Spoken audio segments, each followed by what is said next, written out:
did. About 3 weeks ago, we asked you some questions. How your experience of the last year was, how your experience of church was, and what your thoughts about moving on as we come out of the pandemic. And how many responses did we get? 110. So Which we is- were hoping to get at least 100. So it's lovely that we have 10% more. And the idea is really that this will help us get a sense of where you are so that we can then move forward and make a plan. Well, and be in conversation. Yeah. And so your feedback will be highly appreciated. Our PCC, our church council, will be meeting in just under 2 weeks for an away day, which is always about the big picture and planning forward. And we will ponder on this survey as well. And then I will also at some point do a rector's update where I'll take you through some of our reflections on it, not just the results, but what we have gained from it and how it informs where we are going. So for the next few minutes, just show you a few slides. I hope the resolution is good enough. I've scaled them up a bit since we showed a couple in the service. But yeah, here's the first one. Before the oh dear, I can't even say the word anymore. Coronavirus pandemic. Did you regularly attend a church service? If so, which one did you attend most frequently? So in a way, not a surprise that the 10:30 is the most popular one. But St. Mark's Cafe Church, several people also mentioned. And of course, the Sunday 8 o'clock Holy Communion. This survey, just to say about all your answers, is self-selecting. This only represents the answers of those who've answered it. So we don't know what people would have said who didn't take part. And we just need to take that into account so we don't skew the results unnecessarily. How old are you? So strongest contingent, I can't talk this morning. Contingent, thank you. Are the 51 to 70-year-olds, almost 50%. It's nice to see that we have more than just over 15%, 31 to 50 brackets, and 33% 70 plus. Yeah. So this is quite an interesting one. What advantages have you experienced online compared to the on-site service? The vast majority. This is a multiple choice question. You could tick as many as you like, which apply to you. And the vast majority of you say, big advantage for me is I can take part wherever I am. But then also some really convenience things about online, as we experience now, as we're sitting in our rooms, wherever we are, or on our patios maybe. Anyone on a patio? I think someone said they were in the garden. Yes. Forget who that was. So no journey and parking, and of course I can watch it later. And then the next block is actually things that are unique to what we can do online in terms of the content and the presentation. And again, about a third of you each thought one or several of those you found really helpful and an advantage. Of course, there is a flip side to this. There is disadvantages. So which aspects of on-site services have you missed online? Well, large majority says being in the same place with others. Nearly everyone said they really missed that. Yeah. Followed by singing together and followed by receiving Holy Communion. We've found ourselves, even when we lead one of these services, the singing in an online service is, you need to really make an effort and focus in and just say, I'm going to sing along now. It feels a bit weird singing to your screen maybe. I would still say, go for it. Try to do this because it gives you a sense of connection which you would not have if you just read the words or have a chat or go off to have another coffee or whatever you would do during the hymns and the songs. It's a way of connecting. And even if you say, I'm not the world's most blessed singer, just use it as a moment of reflection to read the words. Maybe say the words out loud. There's something about saying or singing these wonderful truths to God rather than just take it in and be a spectator. But it is a challenge. We know that. And that comes through in us saying, we miss that. We miss singing together. Yeah. Well, here's some more. I don't know how to get back to my slide. Here we are. This is a key one. Can everyone see this now? Yes.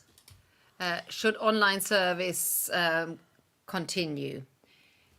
Now, 47% say yes, but But only but only if it doesn't limit what and how much we can do on site. i.e. in our buildings. That's the language we use, on site, not in person, because we're in person now. Some people say virtual versus in person. You're not a virtual being. You're real where you are. And also, we have an in-person meeting, only we're not in the same space. And that's why we use on site and online. So followed by 33% saying yes, even if it limits what and how much we can do on site. And there's our challenge, isn't there? The vast majority, only 11.8% say no, it's time to only focus on on-site. And that's quite a shift, isn't it? Because 2 years ago, we didn't do church online, really. In February last year, we didn't do church online. No. But it's such an encouragement to know you've really embraced this. And of course, by the way, this survey wasn't only done by people who are online. We also gave out a fair number of paper copies, and a fair number, maybe 10 or so paper copies came back as well. So, yeah, that's what we're working out. And we need to pray and talk and reflect together how we can do this well, so that we can do full justice to both. There is not a better or a worse. I think that's the big message from the last year. Like, ooh, I am going to St. Mary's now. This is the proper service. Or, oh no, online is where it's at. That is the proper service. That's not how it works. We are in a new season, and we're working out how we can do both really well and use our resources so that no one will feel second class. Yeah. And that's not a straightforward one. No. How important has it been to you that the online service is live rather than pre-recorded? So that's interesting that we have 43% saying very important that it's live, 28% say yeah, somewhat, and then Nearly 3/4 of you Yes. say it's been important to us. yeah, it's And I think actually that been reflects what we feel. it really has changed. It's been a big shift for us when we switched to live, and also when we then encouraged or were able to have you contributing messages. It was suddenly, wow, it's not just, oh, there are 31 people watching. I know there is human life at the other end, but actually, it's Sheila, it's Chris and Kathy, it's Phil and Louise, and so that made a big difference to us. Yeah. And of course, we know there's risks we take by putting chats out on there, because anyone who watches the service can read it. But what I would like to say is, this is the next question, actually, the chat piece. It really helps us to engage with you and to feel a sense of togetherness. And talking about netiquette, how we behave online on the internet, I think you've all shown how beautifully you do the chat, how you are respectful, how you are funny but never disrespectful, how you engage with one another. Yeah. I've never had to take a single comment off, which I could do if a comment gets very rude or inappropriate. I've never had to do this. And thank you for that. It's modeled something really beautiful, how a community can be online together. Yeah. And the second question I just mentioned goes with the other one. How important has it for you that we have a chat feature? Not quite as many as the live, but still nearly 2/3 of you say it's important to me. And I would say, if you're online, and I completely understand there are good reasons why you're not going to chat, why you're not going to reveal that you're watching. In fact, it's one of the beauties. If you just want to dip your toe in, maybe you're watching us now, you can do this. You can check us out, what we're like, what kind of bunch of crazies we are. And you don't have to tell us that you're with us. That's fine. But I think as soon as you're saying, I want to sort of become part of this community, take the step at one point when it's appropriate. Say, I'm here. It's also a personality thing, isn't it? Yeah. Some of us find it difficult to multitask or to, to do two things at a time, and then things move on. I could just see if I would sit on my own in front of the computer, by the time I've deliberated about what I want to write, things have moved on, and then I would delete it again. So I totally understand why maybe some of you don't want to kind of add more or contribute more. But it's lovely as and when people can say hello. That's really great. Yeah, you don't need to divulge anything personal if you don't want to. That's absolutely fine. And it is live on the internet, so we always are mindful of that. A couple more, and there's lots more. And as I say, we will dive into those data in more depth over the next weeks. But just a couple more to finish off for today. First one, both really encouraging, by the way. As this period of lockdown is ending, how much do you feel connected with Denham Parish Church? Yeah, that's been really encouraging to see. 45% of us said more than before the pandemic. 37% say about the same as before, and 13% say, or almost 14% say less than before the pandemic.